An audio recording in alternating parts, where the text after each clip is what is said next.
మత్తయి సువార్త 11వ అధ్యాయం 11వ అధ్యాయం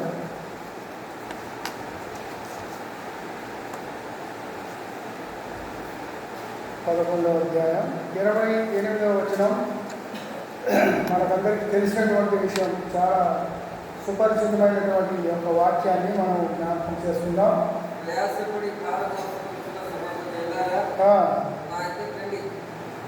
రండి, నేను మీకు విశ్రాంతి కలగజేతును, నేను సాత్వికుడను, ఈయన మనసు గలవాడను కనుక మీ మీద నాలుగు ఎన్నుకొని నా యొక్క నేర్చుకునుడి, అప్పుడు మీ ప్రాణములకు విశ్రాంతి దొరుకును. ఏలైనా నా కాడి సులువును, నా భారము తేలికగాను ఉన్నది. ఇది మనకందరికీ చాలా సుపరిచితమైనటువంటి వాక్యమే, ప్రతి ఒక్కరికి తెలుసు. మాకందరికీ తెలుసు అని చెప్పి అశ్రద్ధగా ఉండకుండా కొద్ది నిమిషాల యొక్క సువార్తను మనం జ్ఞాపకం చేసుకుందాం. ఒక వచ్చిన మాట ప్రార్థన చేసుకుందాం. ప్రేమగల మా ప్రియ పరలోకపు తండ్రి, దయగలిగిన రక్షక, మీకు స్తోత్రములు వందనాలు. సాయంకాలం వేళ ప్రభా సోదరుడు నాగేంద్ర డేవిడ్ సుకన్య వారి గృహం తరఫున మందిరంలో ఏర్పాటు చేయబడిన కూడికను మీరు దీవించిన ప్రభావ సహాయం చేయండి. చదువుకున్న లేఖన భావాన్ని మీరు దీవించడం సహాయం చేయండి. దాంట్లో ఉన్నటువంటి మాకు ఆత్మీయమైనటువంటి భావాన్ని మీరు మాకు నేర్పించండి ప్రభావ సహాయం చేయండి. కడవరి దినాల్లో, చివరి దినాల్లో మేము ఉంటున్నాం. మీ యొక్క రాకడ మరి ఎంతో సమీపంగా ఉన్నదని భయంతో, భక్తితో, వణుతో మా రక్షణను మేము కొనసాగించుకున్నట్టుగా కృపచూపడైనా సహాయం చేయండి. చేరవచ్చినటువంటి ప్రతి ఒక్కొక్కరిని దీవించి ఆశీర్వదించే ప్రభావ సహాయం చేయమని, వినయించేవి గ్రహించే ఉదయాన్ని మీరు దయచేయమని ఈ చిన్న ప్రార్థన యేసుక్రీస్తు పేరిట ప్రార్థించి వేడుకుంటున్నాము తండ్రి. ప్రియమైన వాళ్ళారా, ఇక్కడ మనం చూసినట్లయితే సమస్త మనుషులకు విశ్రాంతి దయచేసాము. అందరికీ సమస్త జనులు అంటే దాంట్లో ఇక అందరూ, పురుషులు, స్త్రీలు, ధనికులు, పేదలు, ఎవ్రీబడి, అందరూ సమస్త మనుషులకు ఆహ్వానించిన వాడు ఎవరు? మన ప్రభు అయినటువంటి యేసుక్రీస్తు. యేసుక్రీస్తు మాత్రమే ఇలాంటి ఆహ్వానము ఇవ్వగలడు. ఇలాంటి ఆహ్వానం ఇచ్చిన వారు ఎవరూ లేరు. ఇలాంటి ఆహ్వానం ఇవ్వగలిగినటువంటి వాడు దేవుడు మాత్రమే. కాబట్టే యేసుక్రీస్తు ప్రభు ఆయన సర్వాధికారి అయిన దేవుడు అని మనం చూస్తాం. రోమీయులకు రాసిన పత్రిక 9వ అధ్యాయం మనం చూసినట్లయితే, రోమీయులకు రాసిన పత్రిక 9వ అధ్యాయం 5వ వచనం, 9:5. పితరులు వీరివారు శరీరమును బట్టి క్రీస్తు వీరిలో పుట్టెను. చూసారా? ఈయన సర్వాధికారి అయిన దేవుడైంది, నిరంతరము స్తోత్రార్హుడై ఉన్నాడు. ఆమేన్. కాబట్టి ఆయన సర్వాధికారి అయినటువంటి దేవుడు అని ఇక్కడ మనం చూస్తున్నాం. చూసారా? వీరు ఇశ్రాయేలీయులు దత్తపుత్రత్వమును, మహిమను, నిబంధనలను, ధర్మశాస్త్ర ప్రధానమును, అర్చనాచారాదులను, వాగ్దానములను వీరివి. అంటే ఎవరి? యూదులే. ఇతరులు వీరివారు అంటే యూదులు. శరీరమును బట్టి క్రీస్తు వీరిలో పుట్టాడు. శరీరమును బట్టి క్రీస్తు యూదులలో పుట్టాడు. ఆయన కాబట్టి ఆయన నిరంతరము స్తోత్రార్హుడైనటువంటి దేవుడు అని మనం చూస్తూ ఉన్నాం. అదే తీతు పత్రికలో మనం చూస్తే తీతు పత్రిక 2:13 ఏం చెప్తుంది? అనగా సర్వాధికారి అయిన దేవుడు, అనగా మహాదేవుడును మన రక్షకుడునైన యేసుక్రీస్తు మహిమ యొక్క ప్రత్యక్షత కొరకు మనం ఎదురు చూస్తున్నాం. ప్రభువు రాకడ కొరకు. యేసుక్రీస్తు ప్రభువు తిరిగి రానై ఉన్నాడు. ఆయన రాకడ కొరకు ఎదురు చూస్తూ ఈ లోకంలో స్వస్థ బుద్ధితోనూ, నీతితోనూ, భక్తితోనూ బ్రతుకుతుండమని మనకు బోధించుతున్నది. స్వస్థ బుద్ధితో, నీతితో, భక్తితో మన యొక్క రక్షణ కొనసాగించుకోవాలి. మనము ఈ లోకంలో నుండి ప్రత్యేకింపబడిన వారు కనుక ఈ లోకంలో ఉన్నప్పుడు ఈ నీతి, భక్తి అనేటువంటి వాటిని మనం అనుసరించి వాటితో ఉండాలని ఉన్నది అని ఇక్కడ మనం చూస్తాం. ఆదికాండంలో మనం చూస్తే ఈయన అవసరం లేదు 18వ అధ్యాయం 25 వచ్చినప్పుడు సొదొమ గొమొర్రాల యొక్క పాపము బహుభారమైనది అంటున్నాడు. అది మోయలేని భారము అని ఉన్నటువంటి మాట అక్కడ రాదు. ఆ భారం మోయలేనంట. ఒక మాట కీర్తనలు 38:4 కీర్తనల గ్రంథం 38:4 ఏమంటే నా దోషములు నా తల మీదుగా పొర్లిపోయినవి, నేను మోయలేని బరువు వలె అవి నా మీద మోపబడినవి. మోయలేని బరువులా ఉన్నాయంట. ఏమిటి? పాపములు. అవి నా మీద మోయలేని బరువు వలె అవి. పైన ఏమన్నాడు? నా పాపమును బట్టి నా ఎంకలలో స్వస్థత లేదు, నా దోషములు నా తల మీదుగా పొర్లిపోయినవి, నేను మోయలేని బరువు వలె అవి నా మీద మోపబడినవి. నా మూర్ఖత వలన కలిగిన గాయములు దుర్వాసన గలవి శ్రమిస్తున్నవి అంటాడు. కాబట్టి అందుకని చెప్పి ఇది మోయలేనటువంటి భారం, ఈ పాప భారం. మనుషులు దీని యొక్క విషయాన్ని గ్రహించాలి. గ్రహించకపోతే తెలియదు, కానీ గ్రహించవలసిందిగా కోరుతున్నాం. ఇప్పుడు ఉదాహరణకు ఒక వ్యక్తి నీటిలో ఉన్నప్పుడు అప్పుడు నీరు తన పైన ఎంతనే ఉండని లేదు, ఎన్ని నీళ్ళని ఉండని వాడికి ఆ బరువు అనేది తెలియదు. అది కొంతసేపటికి ఏమవుతుంది? ఆ నీటిలో ఉన్న వ్యక్తి చనిపోతాడు. నువ్వు నీటిలో మునిగిపోయి చనిపోతాడు. కాబట్టి వ్యక్తి ఒడ్డున ఉన్నప్పుడైతే కొంచెం నీళ్లు చేత పట్టుకున్నా కానీ దాని బరువు తెలుస్తుంది. అట్లాగనే పాపము కూడా అంతే. పాపము చేసేటప్పుడు పాపం యొక్క ఫలితము అప్పుడు తెలియదు, కానీ ఆ తర్వాత దాని యొక్క అది ఏమవుతుంది? అది మానవుని నాశనానికి నడుపుతుంది ఆ పాపం. పాప ఫలితమైనటువంటి శిక్షాభారము బహు గొప్పది, చాలా గొప్పది. అందుకనే ప్రభువు ప్రయాసపడి భారం మోసుకొచ్చిన సమస్తమైన వారుడారా నా యుద్ధకు రండి, నేను మీకు విశ్రాంతి ఇస్తాను అంటాడు. ఇదెంతో శ్రేష్టమైనటువంటి ఆహ్వానం. ఆదికాండం 4వ అధ్యాయం 13వ వచనంలో తీయనవసరం లేదు. కయీను చెప్తాడు, నా దోష శిక్ష నేను భరింపలేనంత గొప్పగా ఉంది నా దోష శిక్ష అని అంటాడు. యేసుక్రీస్తు ఆయన మహాదేవుడు, ఆయన మానవుడిగా అవతరించాడు. ఆయన లోక పాపములు కలువరిలో మోసుకున్నాడు. మనందరి పాపాలు ఆయన కలువరిశిలో పైన మోసుకున్నాడు. యోహాను సువార్త 1:29 ఇదిగో లోక పాపమును మోసుకొని పోవు దేవుని గొర్రెపిల్ల. లోక పాపమును మొత్తం అందరినీ మోసుకొని పోవు దేవుని గొర్రెపిల్ల అన్నటువంటి మాట ఉంది. ప్రకటన గ్రంథంలో ఏమైంది? 1:18 చూస్తే ప్రకటన గ్రంథం 1:18 మనకు తెలిసినటువంటి మాటే. నేను మొదటివాడను కడపటివాడను జీవించువాడను, మృతుడనైతిని కానీ ఇదిగో యుగయుగములు సజీవుడనైనాను, మరియు మరణం యొక్కయో పాతాళ లోకం యొక్కయో తాళపు చెవులు నా స్వాధీనంలో ఉన్నవి అన్నాడు. అటువంటి గొప్ప దేవుడు. మరణం యొక్కయో పాతాళ లోకం యొక్కయో తాళపు చెవులు నా దగ్గర ఉన్నాయన్నాడు. నేను మొదటివాడను కడపటివాడు, నేను అల్ఫయు ఓమేగయు నేనే, ఆదియు అంతము నేనే ఉన్నాను అని నేను చెప్పినటువంటి ఆ గొప్ప దేవుడు. కాబట్టి ఆయన ఈ మాట చెప్తాడు. కనుక మానవాళి యొక్క పాపాన్ని పరిహరించడానికి విశ్రాంతినిచ్చేవాడు ఆయనే. అందువల్లనే ఆయన చెప్తున్నాడు, మిగతా ఎవరి వల్ల కాదు, నా వద్దకు రా, నేను మీకు భారాన్ని నేను తీసివేస్తానని చెప్పినటువంటి వారు ఎవ్వరూ లేరు. చెప్పి విశ్రాంతినిచ్చేవాడు ఆయనే. ఆయన పాపములను క్షమించి విశ్రాంతినిచ్చేవాడు. మనకు బైబిల్లో తెలుసు కదా, ఒక పాపాత్మురాలు వచ్చి ప్రభు పాదముల మీద పడి కన్నీటితో ఆయన పాదాలు తడిచింది. కన్నీళ్లతో ఆయన భోజనానికి వచ్చినప్పుడు పాపాత్ముడైన స్త్రీ వచ్చి తడిపింది. ప్రభు నీ పాపములు క్షమించబడినవి అని చెప్పి రక్షించి విశ్రాంతిని అనుగ్రహించాడు. పాపాత్మురాలైనటువంటి స్త్రీ పాపములను క్షమించడానికి పాపం లేనివాడైతేనే క్షమించాడు. పాపం చేసేవాడు పాపాన్ని క్షమించడానికి అర్హుడు కాదు, చెల్లించలేదు.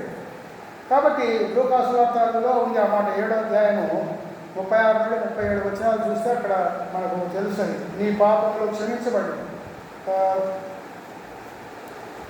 కాబట్టి ఇంకొక చోట మనం చూస్తే వ్యభిచారంతో పట్టబడినటువంటి స్త్రీ తోడుకొని వచ్చినప్పుడు ఆమె కూడా క్రీస్తును ప్రభువుగా స్వీకరించింది. అప్పుడు ప్రభు చెప్పినాడు కదా, నేను నీకు శిక్ష విధింపను అని చెప్పాడు. శిక్ష తొలగించి ఆమె కూడా విశ్రాంతినిచ్చాడు.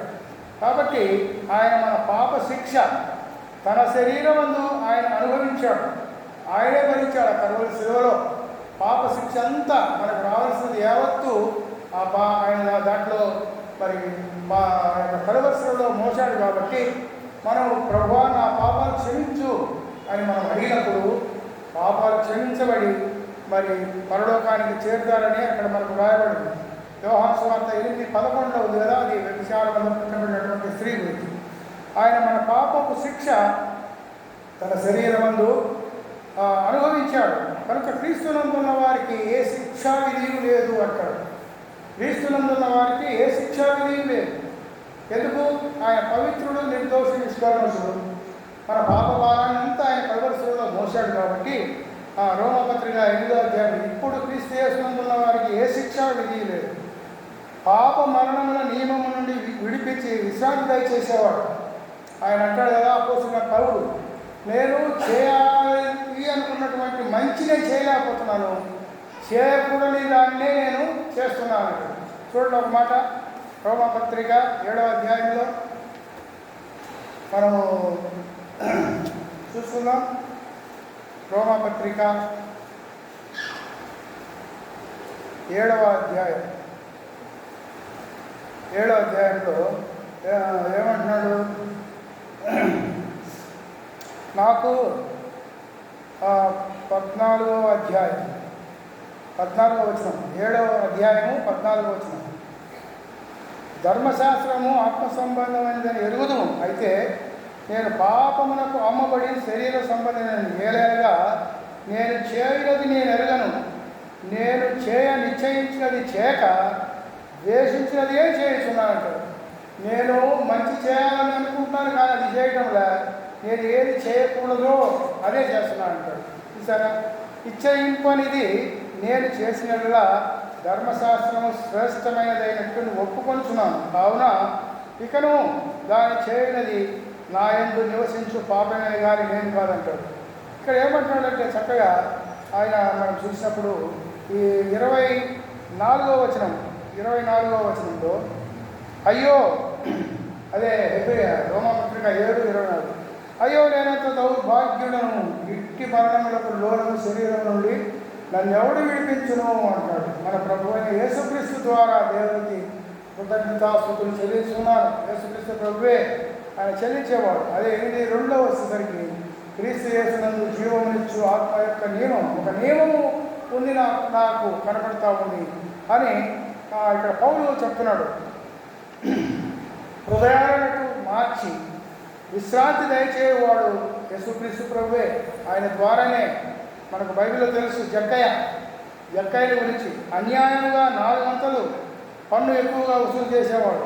ఆయన అంటాడు, కానీ ప్రభువును అతను చేర్చుకున్నప్పుడు అతనికి రక్షణ కలిగింది. జక్కయ్య దిగిరా, నేడు నీ ఇంటికి రక్షణ వచ్చింది, నేడు నేను నీ ఇంట ఉండవలసి ఉంది అని చెప్పినప్పుడు అతని హృదయం మారిపోయింది.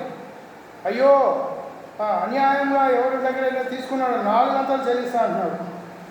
అతని యొక్క ఆయన ఇచ్చేటువంటి విశ్రాంతి విశ్రాంతి నిత్యమైనటువంటి విశ్రాంతి. మరి అపోస్తలుడైన పౌలు గురించి చూస్తే గురువును, దూషకుడును, హింసకుడును, హానికరుడైనటువంటి పౌలును మరి రక్షించినట్టుగా మనం చూడగలం. జీవితాన్ని సంపూర్ణంగా మార్చివేసింది. ఈ జీవితంను మరి కూడా ఈ సమయంలో మార్చివేసే మరి దేవుడు ఆయన.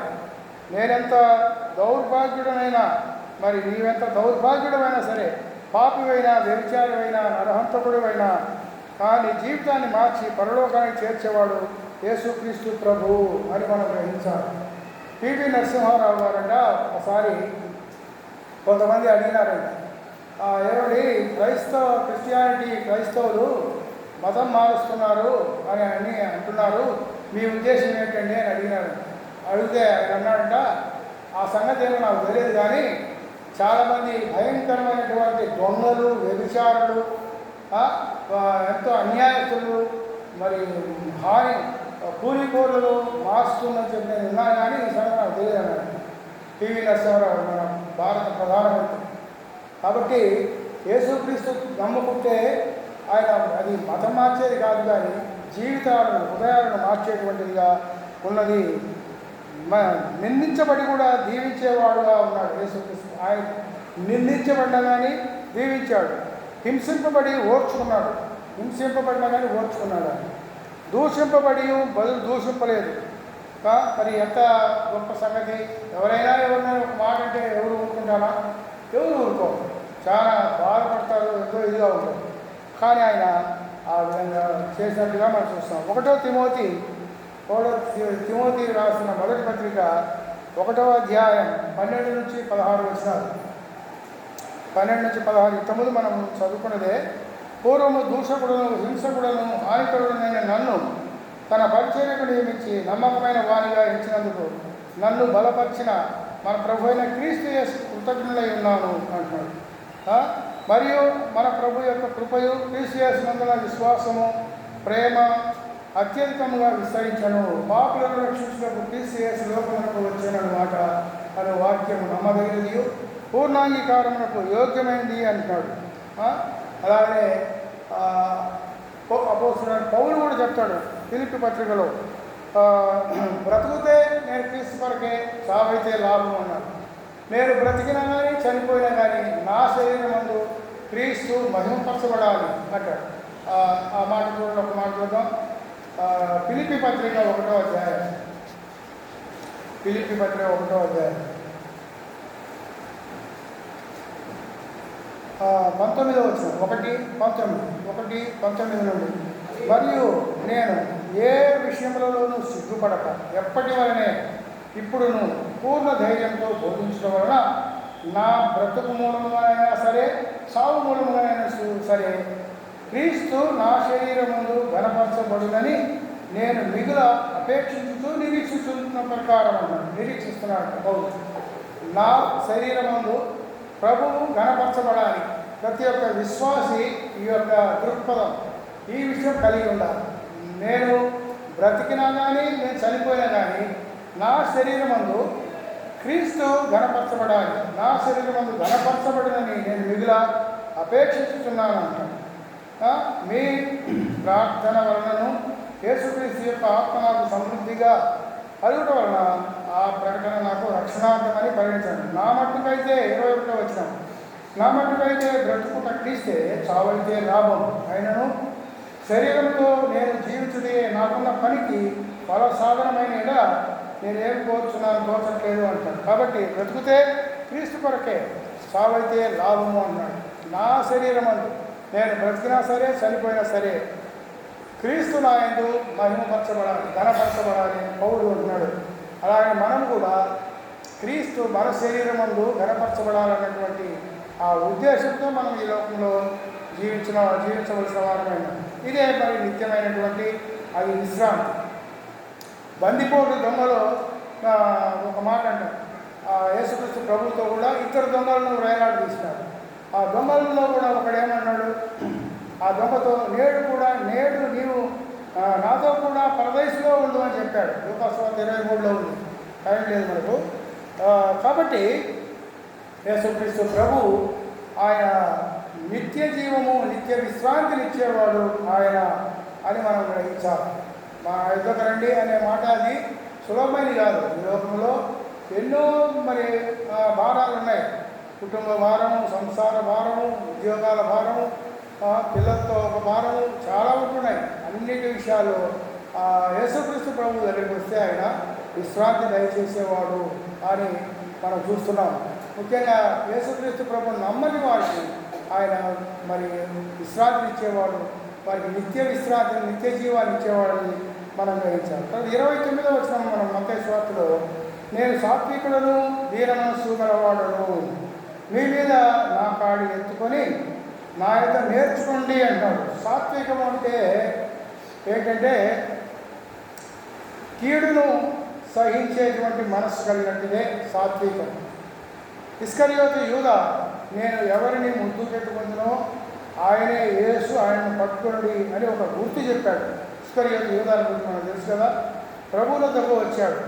ప్రభువుకు ఇదంతా తెలుసు. ఇదంతా ఎరిగి కూడా ఏమన్నాడు, చెలికాడా నువ్వు చేయవలసినది చేయమన్నాడు. ఇది సాత్వికం అంటే. కాబట్టి అది ప్రభువును దూషించినా కానీ, ముఖమున ఉమ్మివేసినా కానీ, మేకులతో సిలువ కొట్టినా కానీ వారిని చూసి తండ్రి వీరేం చేస్తున్నారు, వీరెరువరు, వీరిని క్షమించమని ప్రార్థించాడే. అది సాత్వికం అంటే. లూకాసు వార్త 23లో మనము చూడగలం. 34 వచనం.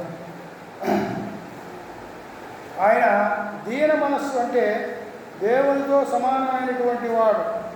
దీన మనస్సు, మనుష్యుడై దాసుడై రిక్తుడై శిలువ మరణం పొందినంతగా తగ్గించుకున్నాడు. అది ఆయనకున్నటువంటి దీన మనస్సు. ఆయన దేవాది దేవుడు అయినా కానీ ఈ లోకానికి దీనుడుగా మరి ఎంతగానో తగ్గించుకున్నాడు. రిక్తుడుగా, దాసుడుగా శిలువ మరణం పొందినంతగా ఆయన తగ్గించుకున్నాడు. అంతేకాదు శిష్యుల పాదాలు కూడా కడిగాడు. శిష్యుల పాదాలు కడిగేటువంటి సృష్టికర్త తాను సృష్టించిన వారి పాదాలు కడగటం నిజంగా ఎంత దీనత్వమో ఒకసారి ఆలోచించాను. అట్టి ప్రభువు నా కాడి ఎత్తుకొని నా యొద్ద నేర్చుకునుడి అని చెప్పాడు. కాడికి 2 ప్రక్కలా ఉంటాయి. రెండు కడతారు. ఒక సైడు ఒక మంచి ఎక్స్పీరియన్స్ ఉన్నటువంటి ఒక మంచి పెద్ద ఎద్దులు కడతారు. రెండో ప్రక్క ఒక చిన్న అప్పుడప్పుడే నేర్చుకునేటువంటి చిన్న కోడని కడతారు. కోడదూడని కడతారు. ఈ యొక్క బరువు అంతా ఈ సైడుకు, ఎద్దు సైడుకు కడతారన్నమాట, ఆ భారం అంతా. అలాగనే యేసుక్రీస్తు ప్రభువు ఆయన ఒక ప్రక్క ఉన్నాడు, రెండో ప్రక్కన మీరు రాండి నా కాడి ఎత్తుకోండి అన్నాడు. అంటే ఆ భారం అంతా మోసేది ఆయన ఉన్నాడు కాబట్టి అంటాడు. అలాగే ఈ కాడి కూడా క్రీస్తు మెడ మీద ఒకటి, విశ్వాసం మెడ మీద ఒకటి ఉంటుంది. ఆ పాప భారం అంతా భరించేవాడు క్రీస్తే. మనము ఆయన నేర్చుకునవలసిన వారమై ఉన్నాం కాబట్టి ఆ ప్రియ ప్రభు మరలా ఆయన తిరిగి రానయ్యున్నాడు. తిరిగి ఆ ప్రియ ప్రభు మరలా ఈ భూలోకానికి రానయ్యున్నాడు కదా. తెస్సలోనికీయులకు రాసిన పత్రిక చూడండి, 2వ తెస్సలోనికీయులకు రాసిన పత్రిక. నమ్మని వారికి ప్రతిదండన చేయబోతున్నాడు. 2వ తెస్సలోనికీయులకు రాసిన పత్రిక 1వ అధ్యాయం 6 నుండి 10 వరకు చదువుతారు. ప్రభు అయిన యేసు తన ప్రభావమును కనపరచు దూతలతో కూడా పరలోకము నుండి అగ్ని జ్వాలలలో ప్రత్యక్షమై, జాగ్రత్తగా గమనించండి, అగ్ని జ్వాలలలో ప్రత్యక్షమై దేవుని ఎరుగని వారికి, మన ప్రభు అయిన యేసు సువార్తకు లోబడని వారికి ప్రతిదండన చేయనప్పుడు మిమ్మల్ని శ్రమపరచు వారికి శ్రమయు, శ్రమ పొందుతున్న మీకు మాతో కూడా శాంతియు అనుగ్రహించుట దేవునికి న్యాయమే. ఆ దినమున తన పరిశుద్ధులయందు మహిమపరచబడుటకును విశ్వసించిన వారందరి యందు ప్రశంసింపబడుటకును ప్రభువు వచ్చినప్పుడు అట్టివారు ఆయన ముఖము నుండి, ఆయన ప్రభావముందలి మహిమ నుండి పారదోలబడి నిత్య నాశనమును దండన పొందుదురు. ఏలైనగా మేము మీకు ఇచ్చిన సాక్ష్యము మీరు నమ్మితి అంటున్నారు. చూసారా, నిత్య నాశనము అనేటువంటి దండన నమ్మని వారికి ఉంది. కాబట్టి ప్రియులారా, యేసుక్రీస్తు ప్రభువును నమ్మకపోతే ఒక గొప్ప శిక్ష ప్రతిదండన కాసుకోవడం. యేసుక్రీస్తు ప్రభువునందు విశ్వాసం వస్తే ఏ శిక్ష విధి లేదు అని మనం చూస్తున్నాం. ప్రేమ కలిగినటువంటి దేవుడు ఆయన ప్రేమతో పిలుస్తున్నాడు ప్రతి ఒక్కరిని. ఇంకా ఇక్కడ ఎవరైనా ప్రభువునందు విశ్వాసం ఉంచకపోతే మరి ఏ మిక్కిలి రక్షణ దినం, ఏ మిక్కిలి అనుకూలమైన సమయం రక్షణ దినము నమ్ముకుంటే పరలోక రాజ్యం నిత్య విశ్రాంతి మనకు దయచేస్తాడు. నమ్మకపోతే ఇదిగో ప్రతిదండన. ఏమంటున్నాడు, అది దేవుని న్యాయమైన తీర్పునకు స్పష్టమైన సూచన. న్యాయమైన తీర్పు, ఆయన అన్యాయస్తుడు కాదు. దీర్ఘశాంత వహించే అందరి ప్రేమ కలిగించి ఇంకా సమయం ఇస్తా ఉన్నాడు. ఈ సమయాన్ని సద్వినియోగపరచుకుంటే మంచిది, లేకపోతే ఆయన న్యాయమైనటువంటి తీర్పుకు స్వస్థమైన ప్రభు అయిన యేసు తన ప్రభావం కనపరచు దూతలతో కూడా పరలోకం నుండి అగ్ని ద్వారంలో ప్రత్యక్షమై దేవుని ఎరుగని వారికి మరియు మన ప్రభు అయిన యేసు సువార్తకు లోబడని వారికి ఎన్నో మంది కడశోడి పెడతారు, లెక్క చేయరు, సువార్త చెప్తుంటే అటువంటి వారికంటే ప్రతిదండన చేయనప్పుడు మిమ్మల్ని శ్రమపరచు వారికి శ్రమ పొందుతున్న మీకు మాతో కూడా విశ్రాంతి, ఇక్కడ కూడా విశ్రాంతి అనేటువంటి. అందుకనే ప్రభు నా యుద్ధకు రండి, నేను మీకు విశ్రాంతిని దయచేస్తాను, విశ్రాంతిని అనుగ్రహిస్తానంటున్నాడు.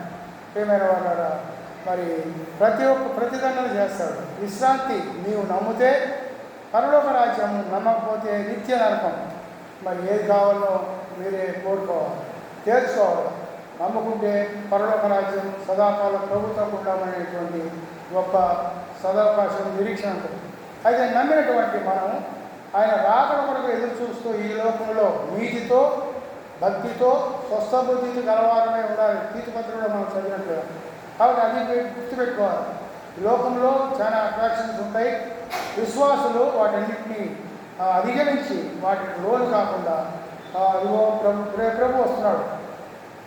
ఇప్పుడు యోసేపు అక్కడ పాపం చేయడానికి అవకాశం వచ్చినా కానీ నేను దేవుడి ఎదుట నేను ఎట్లా ఇంత దుష్కార్యం చేస్తాను, ఎవరు చూడటం లేదే అనుకోవచ్చు, మనం చేస్తాం అని దేవుడు తప్పకుంటాడు. నిజంగా యోసేపు అక్కడ మాట చెప్పడం, నేను ఎట్లాగా దేవుడి ఎదుట ఈ దృష్టి ఇక్కడ ఎవరు లేకపోయినా కానీ ఆ మంచి మాట అంటే. కాబట్టి ఎవరు చూడకపోయినా ఎవరు లేకపోయినా దేవుడు ఉన్నాడు, దేవుడు చూస్తున్నాడు.